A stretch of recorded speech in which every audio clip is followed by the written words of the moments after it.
What's up, guys? Welcome back to Tanny's Take. Today I'm going to be doing my top 10 favorite video games of all time. Couple of things to note. This was very hard to make because I like to play games a lot. Secondly, the way I'm ranking these games is based on nostalgia, which has a very big pull on this list, as well as enjoyment, replay value, and overall just how much I remember of them. I feel like that's a good way of saying how much you like a game is how much you remember it. And I'm gonna have to limit each franchise to only one game because or else half the list would be Pokemon games, and that's kind of lame. Okay, going into it, number 10 I have Call of Duty Black Ops, the original, the first Black Ops game. I know my friends are gonna get mad at me for this because I know some of them are big Call of Duty junkies, and I don't know, just something about the first Black Ops. When I had that on my Xbox, that was so fun playing zombies mode, playing the multiplayer. I remember all the guns, all the maps. That's just one I spent a lot of time with. And this was back at the point in my life where I didn't have internet at my house, so all I would do is just play offline. I played zombies. I played the campaign like 1,000 times. I have a lot of fun memories of that game. Number 9 is Tekken 5. Tekken 5 originally came out on the PS2, and during the PS2 era, after my brother was still living at home, my brother was still in high school, so he had the PS2 and he had all the cool games. And I remember playing Tekken 5, and then eventually, I remember playing Tekken 5 after he got an Xbox 360. So naturally, the PS2 went to me, and I played the shit out of Tekken 5. I remember trying to beat everybody's story mode. I remember I couldn't beat the fucking final boss. It was so hard. I get genuinely angry. I gotta be white knuckling the controller because I couldn't beat Jinpachi. But overall, the game is really fun. I like the music in it. I like all of the characters. The presentation's really good for a PS2 game. It looks really, really good. Number 8 is The Elder Scrolls V: Skyrim. Skyrim is a pretty fun game. The only reason that's this far low on the list, I guess, is because I've actually never beaten the game. I get super hyper fixated on it for a couple of weeks and just do all. I'll get into the game as soon as I leave Helgen. I'll do the companions, and I'll do the Thieves Guild, and I'll do the Winterhold, the College of Winterhold. I just all the side quests, and at that point, I'm already I've done enough, but I've never actually beaten the main quest all the way through.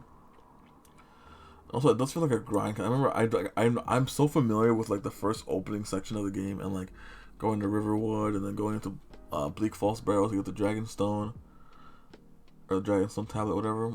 I'm so familiar with the beginning of the game, getting the golden claw, getting it back, and then stealing it and selling it back to him.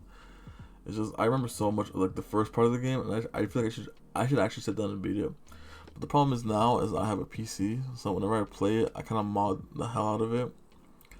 But overall, it's still a pretty fun game. I should definitely give it a play. Finish it. Number 7 is GTA 5. This one was very tough. I couldn't decide between putting GTA 5 up here or San Andreas because, again, one of the games that I got when I got the PS2 was San Andreas, and bro, I played that game so much, bro. I remember that one. I fully beat the whole game. I remember just playing that. I remember all the missions. Fucking, you gotta catch the train, CJ. Fucking 2 number 9s, all the memes. I remember I was so hyped when I finally got to the second city, and you unlock multiplayer, and I was me and my friend would just play and kill everyone we'd see. It's kind of a fucked up game now that you think about it, but it was so fun. But I was gonna do San Andreas. I was this close, but then GTA 5. I didn't get GTA 5 till I was in college, my freshman year, which is 3 years ago, and me and my friends all got it, and we played. I actually haven't played the main story yet, but I know what happens because I watched my brother play through it. But we all played GTA 5 online so much that we have. I think if I look on Steam, I probably have 400 hours or something like that. And we would just go in, do the heist. Once we did all those, we just mess around, kill each other, get all the crazy cars. We we basically rerun heists over and over again just to buy everything that we wanted. We do the Tron racing game mode or whatever. We did so much. That game has so much content We could probably still be playing it if it wasn't for like half of us getting tired of the game. But it was so fun. It was just a fond memory of like a solid year probably of me in freshman year. Whenever I get home, college classes and get my homework done, GTA fight for hours, bro. All on a Discord call. And that was super fun. Number 6 is Super Smash Brothers Brawl. I was gonna put Ultimate up here because I have like 5 or 600 hours on Ultimate. But the problem is, Ultimate, I really only play it online, and while it's like a really good game in terms of like gameplay and stuff, Brawl is so nostalgic for me because on the Wii, I was still living at home. My cousins, Luis and Martin would come over. We played Brawl. Dude, we would play that game so much to the point where we'd get into matches. We wouldn't even fight. We'd just like pick our mains and like try to pose for. You know how in Smash you have like the picture mode where you could take pictures of the characters in matches. We would just like pose for pictures and stuff and save them, trying to make the hardest looking pictures. And that was pretty fun. We did that, and then just beating the whole story mode, the subspace emissary. That was fun. That was like seeing all your toys, all like the storylines of all your toys come together. That was a really fun game. I think just for that reason alone, I had to put this instead of Ultimate because Ultimate I kind of played on myself, and even now when I try to play with like my friends, even the same cousins that I grew up with, it's not fun because I've played that game so much. I'm kind of a monster. Well, not like I don't play tournaments or anything, but I'm just so beyond them. It's not fun. Number 4 is Elden Ring, which is kind of crazy that a game so new is up here, but Elden Ring is amazing, bro. I got it when it came out. I hadn't really heard about it. I hadn't really like heard the hype about it at all. I actually didn't even know what it was about until my friend Didi got it, or he was talking about it, how he was gonna get it, and I looked it up, and then I'm like, oh, it looks. I saw some trailers and stuff. I'm like, it looks pretty cool, and I found out it was open world. I'm like, oh, I'll give it a try, and then I didn't even know it was made by From Software. I didn't know it was a Souls like game, or Dark Souls. It's pretty much Dark Souls 4. I didn't know that. And I never played any of those games, but just playing that one for the first time and how like unforgiving it is and like how hard it is at some points, that was super fun because it actually challenged me as a player for like I haven't felt that kind of like challenge in video games for a long time. For the most part, you kind of just beat games and it's pretty easy, right? You just move on to the next mission. But with that one, you have to like actually stop and think like, what am I doing wrong here? And the world is just so huge. Your first playthrough is always gonna be like 200 100 hours because there's so much to do, so much to see. So what's wrong with taking the back seat? Anyways, it's so fun, and honestly, the first playthrough is so fun. It kind of makes the next ones kind of not as fun because you know them a little bit more. But like experiencing everything for the first time in that game is so fun, and there's so much to do. It's a great game. If you haven't played it at this point, I really recommend you have. Even if you don't like Dark Souls game, I promise you this one's the one for you because it's open world. So if you can't fight a boss at this level, you can go do something else. You don't have to fight him right now. And I think that's the real charm of the game, the freedom that it gives players. At number 3, I have Final Fantasy 13 2. Now this immediately is gonna make some people angry. I mean, no one's watching these videos anyways, but this is like one of the most 13 is like the dark horse of the Final Fantasy series. It's often considered the worst one, and even when you look at it now, it's one of like the few games that hasn't got ported over to some new platform. Like the first 5 are always available on like mobile, PC, on Steam and stuff. I think even the 6th one is as well. And then 7 gets a whole remake because 7 is like honestly the classic. It's the best one. And then 8 and 9 and 10 and 12 are all pretty popular. 11 is the MMO, so that was a little different.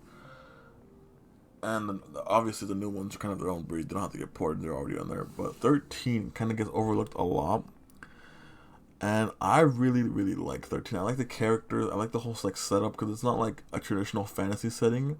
Because it kind of happened in the modern Final Fantasy after like 7, where it's like a mix of like a futuristic society, but people still got swords and stuff. And I really like that. And 13 is just like the perfect mesh of that, and the story is really good. I mean, it's good if you like it. the first story, it is a little weird how like the first story, it's like you have all these very likable characters and they're all gonna do this quick mission like most Final Fantasy games, and then in 13.2, it kind of brings you back to basics where it's like, okay, even the main character from the last game is like nowhere to be found, and it's just you play as her sister and some guy from the future, and you have to travel through time, and it's so fun. Go into like, cause you can see what like I think decisions matter in that game. I'm pretty sure, cause like you can go through different paths of the timeline, and like you can travel to the same point. Like there's an area in the game, and you can experience it like at 3 different points in the timelines. You can be like current time, like 100 years in the future and 100 years in the past, and then you can like mess things up by doing certain things. Where like a character that was here is now 100 years in the future, and it's like, how the hell are you still alive? But it's a really fun game. I think it's very unique, and I think honestly it deserves to get ported to something. I really want to play it. I have it on Steam, but I kind of ask sometimes you have to like, if you know about like the 360 PS3 era of games, when they got ported over to Steam, a lot of them were not optimized at all. So chances are you have to go into settings and like fix them yourself, or download fixes off the internet. And it's kind of a bummer, but I really want to play that game again. I really want to finish it. I got pretty far, like very like almost beat the game, but that was on the original PS3 or original Xbox, original on the Xbox 360 release, and then I don't have my Xbox 360 anymore because you grow up and you sell stuff or things get moved around.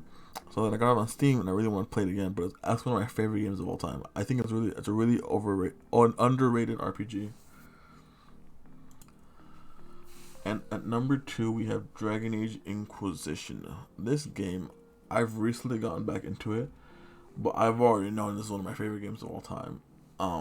I got it. So when I got my PS4, I got it super late because I don't know about y'all, but I grew up kind of poor, so I didn't get the new consoles whenever they came out. So I think I got the PS4. I got a hand-me-down PS4 from my brother-in-law. Shout out Josh. I got that in, I want to say, sophomore year of high school. So that would have been like 2016, 2017, around there. But I got it then, and when I got it, obviously I didn't have that many games. I didn't have any games to play, so I would just play like free to play games. And I play like Smite and Warframe, which are like they're free on the PS4 store. But then eventually, my mom got me a $20 gift card for the PlayStation Store, and she was like, "I'm not gonna buy you. Like, you use this, expend it wisely." And then I held on to it for so long until like a big sale happened on the PlayStation Store. And Dragon Age Inquisition Game of the Year edition was only $10, which was like huge for me because that's only half the card for like it seemed like a pretty long game. And I did research and I looked up like the entire Dragon Age series, and I was like doing research on how good this game was, and then I found out it won Game of the Year when it came out. So I'm like, it's probably a good game then, right? So I bought it and I played the absolute living shit out of that game. I remember on the original PS2 or PS4, I beat it twice on 2 different difficulties with 2 different characters, and then it was I really enjoyed it, but I didn't remember it because when you're like, I don't know about you guys, but when you're a teenager, you kind of just run through games because there's better to do. But then eventually I got it again on PC, and then at that point, I really began to understand why this game is so good. It's one of the few games, in my opinion, that I've played where like the decisions truly matter. Like you have an active effect on the world, where it's not like you're playing like a linear. You're also playing like a linear path. Like the game wants you to experience this and to this end, but there's multiple branches in there to get to this final point, and I think it's really cool. And it warrants multiple playthroughs. And I've played it, I think, 5 times fully through. I recently just beat it again, like a few weeks ago, and it's so good. I don't want to go too much into specifics. I don't want to spoil some of the moments in the game for you. But that game is usually pretty cheap because EA is pretty cool about like their older games. Like if you ever look at like the EA store or like on even on Steam, a lot of the older games kind of are always on sale. But if you ever have a chance, and you have $10 burning through your pocket, buy Dragon Age Inquisition. That game's fun as hell. And my number 1 all-time favorite game to no one's surprise, is Pokemon Sapphire. Or Ruby or Emerald, whichever one you played. I played Sapphire. I actually still have my original copy. But Pokemon, this is up here purely for nostalgia reasons. Pokemon Sapphire is the first video game I ever owned, and it's the first one I ever played. I remember I was like, when did it come out? Yeah, let me do some research real quick. Okay, so Pokemon Sapphire came out in 2002, so I would have been 1 year old, and when I got it, I think when I was like probably 7 or 8. And I remember driving to our nearest GameStop, and my mom had given me 20. Well, not my mom. When you grow up Mexican, you get a lot of uncles and aunts, and they don't really see you that often. So whenever they do, they always give you money. And I had $20, and I'm like, all right, mom, let's go to GameStop. I want to get something because I had a Game Boy. Because my brother Jorge, he had a Game Boy. He had the original one. I still have it actually. The original one that are like sideways. He had one of those, but then he eventually got an SP. So he's like, "Oh, Juan, you can have this one." And the screen was ass, but I didn't care. I had my own game console. So when we ran to the GameStop, I saw on the shelf they had a wall of like Game Boy Advance games, and I saw one that was blue, and the rest of them were all like the same color. I saw a blue one, and it was Pokemon Sapphire. And I knew Pokemon because I had watched the show growing up. So I'm like, I didn't know this was a game. So I picked it up. And, bro, I remember the car ride home of, like, playing it. And, sorry. I remember playing it on the ride home, making my character, choosing my starter. It was so much fun. And I've been in that game so many times. I know Hoenn pretty well. My cousin Martin, unfortunately, knows it better because he was older when it came out. But that game was so much fun, and I like it so much. I that was how I got into Pokemon, and honestly into video games as in general. So it has like a very special place in my heart to me. And I don't know. I like a lot of the Pokemon games, but that one just purely for nostalgia. Purely being the first game I ever played, it's my favorite, and it's a really good game. It kind of, honestly, it might be the best generation of Pokemon just because it would have introduced to the series. But yeah, if you haven't played Pokemon, I recommend starting with that one. Fuck the originals. And that's gonna be the video. So if you made it this far, thanks so much for watching. This is kind of a long one. I kind of rambled on for a lot, but that's the point of this channel. So I will see y'all in the next one.